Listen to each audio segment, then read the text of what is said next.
Hi friends, welcome back to our channel. నేను మీ వర్షిని. వరలక్ష్మి వ్రతం రోజు అందరూ చేసే ప్రసాదాలు పులిహోర ఒకటి, కొంచెనగల తాలింపు ఒకటండి. కొంచెనగల తాలింపు అయితే ఎలా తయారు చేసుకోవాలో చూద్దాము. ఫస్ట్ అయితే కొంచెనగలని ఇలా నీటిలోని కడిగేయాలి, బాగా వాష్ చేసుకోవాలి. ఇందులోని మట్టి ఏదైనా ఉంటే కనుక పోతుందండి. సో ఇందులోని 2 కప్స్ వాటర్, అంటే శనగలు మునిగేంత వరకు వాటర్ వేసేసుకొని నైట్ అంతా నానబెట్టేయాలి. సో ఇవైతే పక్కన పెట్టుకుందాము. మార్నింగ్ వాటర్ డ్రైన్ చేసి చూసారు కదా, చాలా మటుకు బాగా నానిపోయాయి. ఇవైతే మనం పక్కన పెట్టేసుకోవాలి. సో వీటిని ఒక ప్యాన్లో తీసుకొని శనగలు మునిగేంత వరకు వాటర్ వేసుకొని 1 స్పూన్ సాల్ట్ వేసేసుకొని అయితే మనం బాయిల్ చేసుకోవాలి. సో ఫ్రెండ్స్, ఇంకా మన ఛానల్ని సబ్స్క్రైబ్ చేయలేదా అయితే ప్లీజ్ లైక్ చేసి కామెంట్ చేసి సబ్స్క్రైబ్ చేయండి. అలాగే ప్లీజ్ సపోర్ట్ చేయండి ఫ్రెండ్స్. ఇవి ఇప్పుడు బాయిల్ అవుతున్నప్పుడు మనకి మీదకి పొంగులా అయితే వస్తుంది. ఈ పొంగునంతని తీసి పడేయాలండి. సో పడేసాక చూడండి, ఆల్మోస్ట్ అయితే 100% అయితే బాయిల్ అయిపోయి, ఇవి బాయిల్ అయ్యాయా లేదా అని మనం తెలుసుకోవడానికి ఒక శనగగింజని మనం ఇలాగా ప్రెస్ చేసుకుంటే గనక చూడండి, ఆల్మోస్ట్ బాయిల్ అయిపోయాయి. కాబట్టి ఇవన్నీ ఇప్పుడు వాటర్ తీసేసుకొని పక్కన పెట్టేసుకుందాము. నెక్స్ట్ ఒక ప్యాన్ పెట్టుకొని ఇందులో ఆయిల్ వేసుకుందామండి. నేనైతే 3 స్పూన్స్ ఆయిల్ అయితే వేసుకుంటున్నాను. ఎక్కువ ఆయిల్ వేసుకోకండి, తినేటప్పుడు ఆయిలే తగులుతుంది కానీ మనకి శనగల టేస్ట్ అనేది రాదు. సో అందుకని చెప్పేసి నేను 3 స్పూన్స్ ఆయిల్ మట్టుకే వేసుకున్నాను. ఇందులో 1 స్పూన్ ఆవాలు, జీలకర్ర, అలాగే ఎండుమిర్చి వేసుకొని బాగా ఫ్రై చేసుకోవాలండి. సో 2 మినిట్స్ అయితే నేను ఎండుమిర్చి కలర్ మారేంత వరకు ఫ్రై చేసుకున్నాక అప్పుడు కరివేపాకు వేసుకొని చిటపట్లాడేంత వరకు ఫ్రై చేసుకోవాలండి. సో ఇప్పుడు ఇందులోనే పసుపు 1/2 స్పూన్ వేసుకున్నాను, 1 స్పూన్ సాల్ట్ వేసుకున్నాను. ఆల్రెడీ శనగలు ఉడకబెట్టినప్పుడు సాల్ట్ వేసుకున్నాం కదా. అలాగే 1/2 స్పూన్ ఇంగువ వేసుకొని తాలింపు అనేది బాగా కలిపేసుకొని ఇవి ఇప్పుడు బాయిల్ చేసి, అంటే ఉడకబెట్టి పక్కన పెట్టిన శనగలు ఉన్నాయి కదా, అవి యాడ్ చేసేసుకొని బాగా ఫ్రై చేసుకోవాలండి. ఒక 15 మినిట్స్ వరకు 15 to 20 మినిట్స్ వరకు మనం ఫ్రై చేసుకుంటే కనుక చాలా బాగుంటుంది. చూసారు కదా, నాకు ఆయిల్ అయితే చాలా తక్కువ పట్టింది. ఆయిల్ కూడా మనం చాలా తక్కువ వేసుకోవాలండి. చాలామంది ఆయిల్ ఎక్కువ వేసేస్తారు, కానీ తినేటప్పుడు టేస్ట్ అయితే చాలా మారిపోతుంది, డిఫరెంట్ వచ్చేస్తుంది. ఇంకేముందండి, ప్రసాదం అయితే రెడీ అయిపోయింది. సర్వింగ్ బౌల్లోకి అయితే తీసేసుకుందాము. చూస్తున్నారు కదా, సర్వింగ్ బౌల్లో వేస్తున్నప్పుడు మనకి ఆయిల్ అనేది ఎక్కువ అయితే నాకు పడలేదు.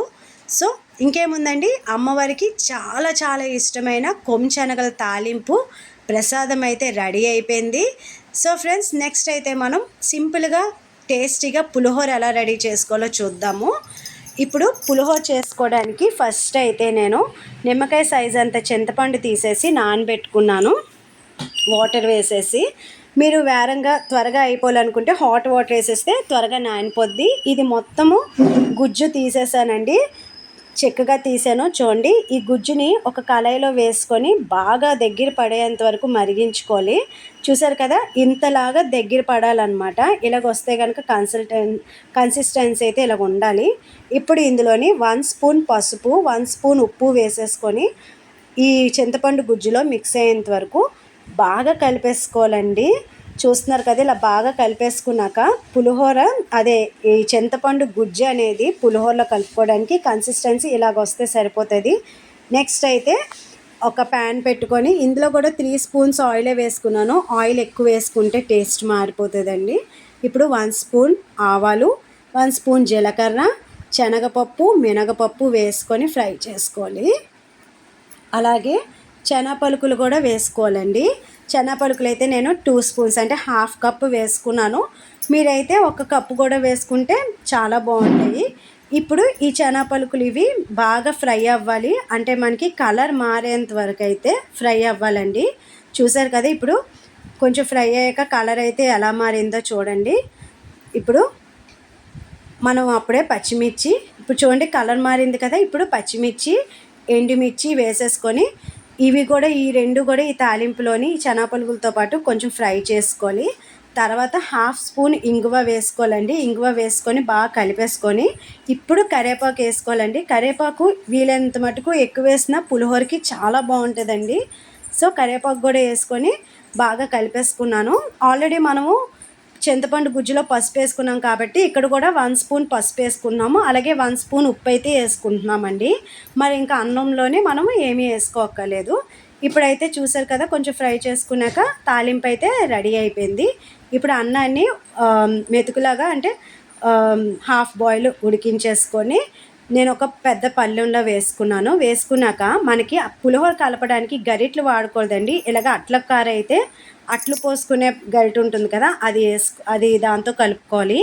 ఇప్పుడు ఈ చింతపండు గుజ్జు ఉంది కదా, ఈ అన్నంలో వేసేసి బాగా కలిపేసుకున్నాక ఈ తాలింపు అయితే వేసుకొని బాగా కలిపేసుకోవాలి. అప్పుడు ఏమవుతుందంటే అన్నం పులిహోర తినేటప్పుడు తాలింపు మనకి పంటికి తగులుతూ టేస్ట్ అనేది చాలా బాగుంటుంది.